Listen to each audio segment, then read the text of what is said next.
This is another go-kart project of mine. Nice Red Murry.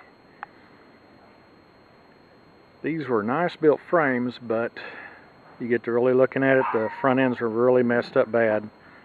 Front ends have a bad habit of collapsing. If you go up here, you can see right here where the front end's been beefed up with angle iron. They had a problem of collapsing. Also, another problem with this that can be fixed.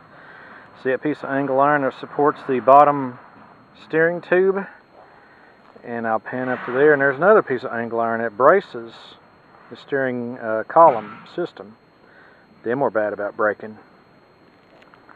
But you can see I padded the roll pads. There's plenty of room for adults here.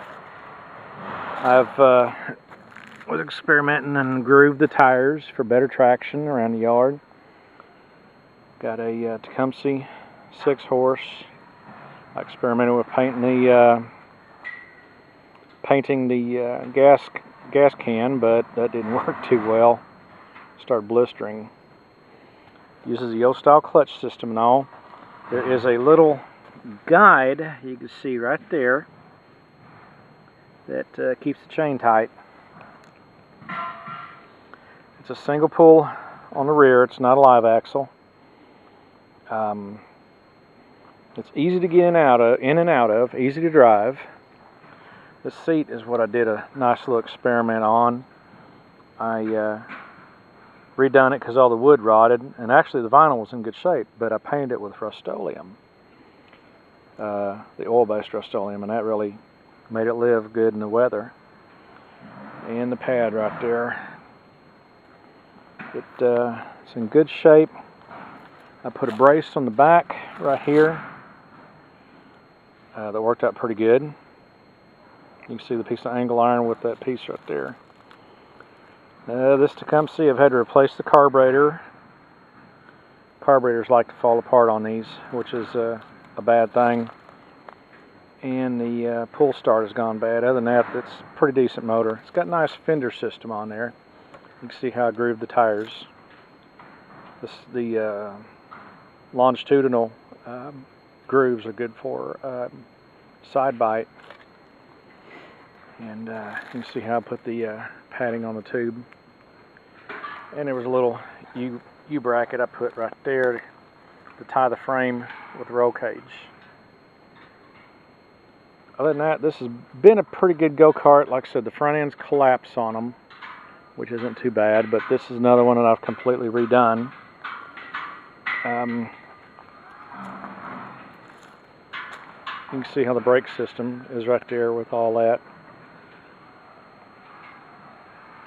And I thought I'd get a video of this and then put this one out there. There's some neat tricks here that you can apply to your go-kart if you have one like this. Like I said, the biggest thing with these is to beef that front end up and to get it square. Because if you look at that front wheel, it's leaning. You get some caster in it. It makes it hard to steer. And if they do lock up, let me show you a little trick. Right there. You just lube the heck out of that. And right up here underneath the steering wheel. This gets rusted under here and right here, and that's what keeps these from steering too well. But also you need to brace it right there because this steering column will break off. And I also braced it right here also. But you can see my angle iron bracing right there and right there. But still it has a little bit of some caster to it, and I don't like that. It makes it kind of hard to steer. But other than that, you got to work with these. The Red Murrys were the better ones. These red ones, they're okay. They'll get by. You just got to work on them, get them right. But that's where we're at.